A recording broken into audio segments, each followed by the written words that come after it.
Hello student, मैं हूं BL Bhati और आप देख रहे हैं मेरा यूट्यूब चैनल मैथमेटिक्स पॉइंट, जो कि आपके लिए काफ़ी हेल्पफुल है फॉर बीएससी, एमएससी या आप किसी भी हायर मैथमेटिक्स कॉम्पिटिटिव एग्जाम की तैयारी कर रहे हैं। स्टूडेंट, अपना जो टॉपिक चल रहा है ग्राफ थ्योरी, जिसके अंदर मैं आज नया टॉपिक लेकर आया हूं कि हमें ए से जेड तक के वर्टेक्स का न्यूनतम पद कैसे निकालते हैं। तो आप देखिए यहाँ पे क्वेश्चन में हम न्यूनतम पद कैसे निकालेंगे। हमारे सामने क्वेश्चन है, वर्टेक्स दे रखा है हमें और इनकी भार भी दे रखा है। यहाँ पे 1, यहाँ पर 2, यहाँ पर 4, यहाँ पे 1, 5 और यहाँ पे 7 और यहाँ पे 3 और यहाँ पे 3 और यहाँ पे 6। अब हमें इस ग्राफ में ए से जेड तक का न्यूनतम पथ निकालना, यानी मिनिमम लेंथ निकालनी है। तो इसकी कुछ स्टेप मैं आपको यहाँ पे सॉल्यूशन में समझाऊंगा, आप अच्छे से ध्यान लगाकर देखिए। हमें सबसे पहले क्या लिखना है, स्टेप फर्स्ट में ग्राफ मानना है। तो माना जी हमारा एक ग्राफ है जिसके अंदर वर्टेक्स वी और एजेस ई से शो करते हैं हम।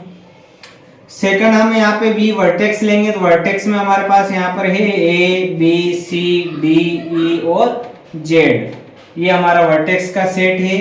अब सेकंड स्टेप में हमें क्या करना है, न्यूनतम पथ निकालना है, मिनिमम लेंथ निकालनी है, पाथ निकालना है। तो सबसे पहले हम मानेंगे, माना P1 नाम देंगे हम, जिसमें हम एक वर्टेक्स को लेंगे ए को, और बचे कुछ जितने भी वर्टेक्स है उनको हम T1 में रखेंगे। तो T1 में B, C, D, E और Z, ये बाकी वर्टेक्स T1 में आ जाएंगे। अब हमें ए से देखना है, ये हमारे पास ए यहाँ पर है, हमें लेंथ देखनी है, लंबाई देखनी है। तो सबसे पहले हम लिखेंगे LB, मतलब length of B, length of C, length of D, length of E और लेंथ ऑफ Z। मैं यहाँ पे लिख रहा हूँ लेंथ ऑफ Z को। अब हमें A से देखना है, तो A से B की लंबाई दिख रही है हमारे पास, लिखी हुई है यहाँ पे 1, तो यहाँ पे हो जाएगा 1। A से C की लंबाई हमारे पास दिख रही है यहाँ पे 4, तो ये 4। A से D, तो A से D की डायरेक्ट लंबाई नहीं है, A से D की डायरेक्ट लंबाई नहीं है, तो हम यहाँ पर लिखेंगे इन्फिनिटी। यानी कहने का मतलब ये है कि अगर हमारे पास किसी भी वर्टेक्स की डायरेक्ट लेंथ नहीं हो तो हमें इन्फिनिटी लिखना है। ए से ई, तो ए से ई की भी हमारे पास डायरेक्ट लेंथ नहीं है, तो हमें यहाँ पर भी इन्फिनिटी लिखना है। ए से जेड, तो ए से जेड की भी डायरेक्ट लेंथ नहीं है, तो यहाँ पर भी हमें इन्फिनिटी लिखना है। अब इन सब लेंथ में सबसे छोटी लेंथ कौन सी है, तो 1, तो हमें इसके पीछे लिखना है मिनिमम, यानी ये सबसे न्यूनतम है, मिनिमम यानी न्यूनतम सूचकांक कहेंगे हम इसे।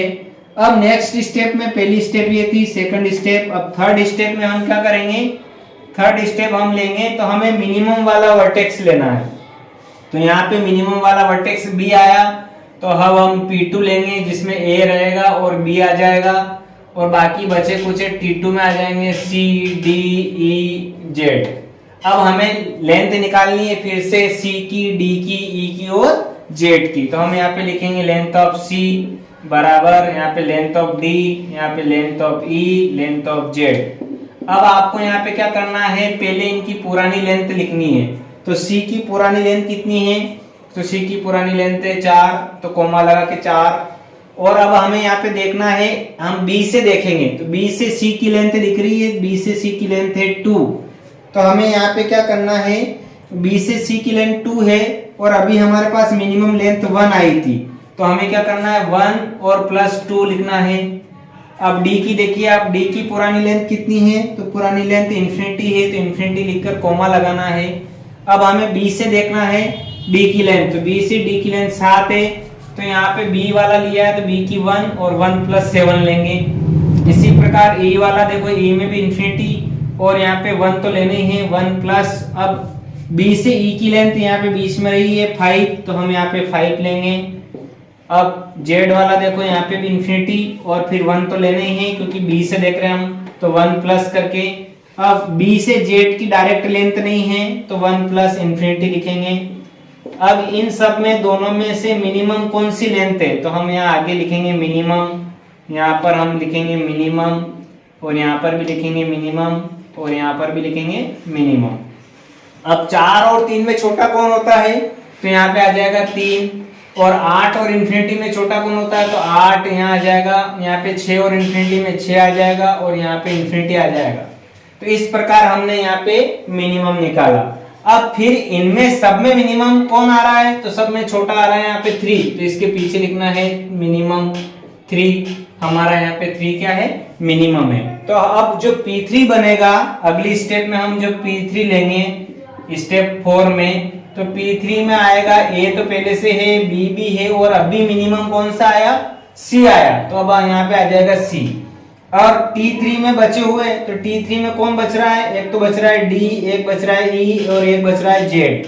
अब इसी स्टेप को हम फिर से यहाँ पे देखते हैं। अब आप देखिए यहाँ पे फिर से हम लेंथ ले रहे हैं, length of D, length of E, length of Z, और हमें यहाँ पर क्या करना है, आगे मिनिमम वर्ड लिखना है, तो हम पहले से मिनिमम वर्ड लिख देते हैं, और ब्रैकेट में हमें पुरानी लेंथ लिखनी है इनकी, तो D की पुरानी लेंथ है 8, अभी इसी स्टेप में दिख रहा है आपको, यहाँ पे थर्ड स्टेप में दिख रहा है, D की पुरानी लेंथ 8 है, E की पुरानी लेंथ कितनी है 6, और Z की पुरानी लेंथ है इन्फिनिटी। सबको लिख दिया। अब C से देखेंगे, तो C की जो वैल्यू आई थी 3, तो हम यहाँ पे 3 प्लस करके लिखना पड़ेगा, 3 प्लस करके हम पहले से ही लिख देते हैं।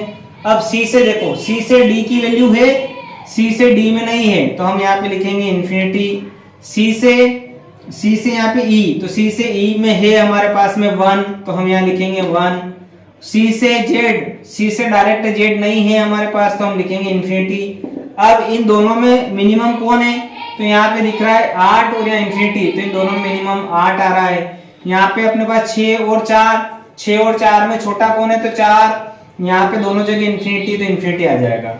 अब ये जो भी लेंथ आई है फाइनल लेंथ, इन सब में मिनिमम कौन है, तो यहाँ पे सब में मिनिमम है 4, क्योंकि 8 से छोटा होता है। तो अब जो हमारा अगली स्टेप में हम क्या लेंगे, नेक्स्ट स्टेप में हम लेंगे P4, तो P4 में कौन आएगा, तो पहले से A था, B है, C है, और अब कौन आएगा, E आएगा, तो हमारे पास यहाँ पे P4 में E आ गया। अब T4 में कौन बचेगा, तो T4 में बचेगा हमारे पास में यहाँ पे D और Z बचेगा। तो इस प्रकार हमें एक स्टेप और, इस स्टेप में यहाँ पे मैं अगली स्टेप लिख रहा हूँ, जिसके अंदर हम क्या निकालेंगे, लेंथ निकालेंगे Z की और D की, तो लेंथ ऑफ D और लेंथ ऑफ Z। यहाँ पे हम स्टार्टिंग में आगे मिनिमम लिख लेते हैं, ब्रैकेट लगा लेते हैं, और हम पुरानी लेंथ भी लिख लेते हैं D की। तो D की पुरानी लेंथ कितनी है, तो पुरानी लेंथ हमारे पास 8 दिख रही है, तो 8 कोमा, और हमें कहाँ से देखना है, E से देखना है, तो E की लेंथ कितनी थी अभी यहाँ मिनिमम, E की लेंथ यहाँ मिनिमम थी 4, तो हमें यहाँ पे 4 प्लस करके लिखना है। ऐसा कैसे Z में भी करना है, तो यहाँ पे देखो इन्फिनिटी, और यहाँ पे 4 प्लस करके हम देखेंगे अब कितनी लेंथ है। तो यहाँ पे E से देखो, E से D की लेंथ है, हाँ ये रही, यहाँ पे कितनी है 3, तो हम यहाँ पे 4 प्लस 3 लिखेंगे। E से Z की लेंथ है कितनी है 6, तो हम यहाँ पे 6 लिखेंगे बराबर। अब यहाँ पे दोनों जगह मिनिमम निकालो, तो यहाँ पे आ रहा है 7 और यहाँ आ रहा है 8, तो 7 और 8 में छोटा कौन है 7। यहाँ पे देखो इन्फिनिटी और यहाँ पे है 10, तो दोनों में छोटा कौन है, तो 10। अब फिर इन दोनों में मिनिमम कौन आ रहा है, 7 आ रहा है, तो यहाँ पे हम इसके पीछे लिखेंगे मिनिमम, और नेक्स्ट स्टेप में हम क्या लेंगे, अब यहाँ पे हमने P4 ले लिया था, अब हम लेंगे P5, तो P5 में कौन आएगा, A आएगा, B आएगा, C आएगा, E आएगा, और अब आएगा D, और बचेगा कौन, तो यहाँ पे हमारा T5 में केवल Z बचेगा, और हम लेंथ ऑफ Z निकालेंगे लास्ट में।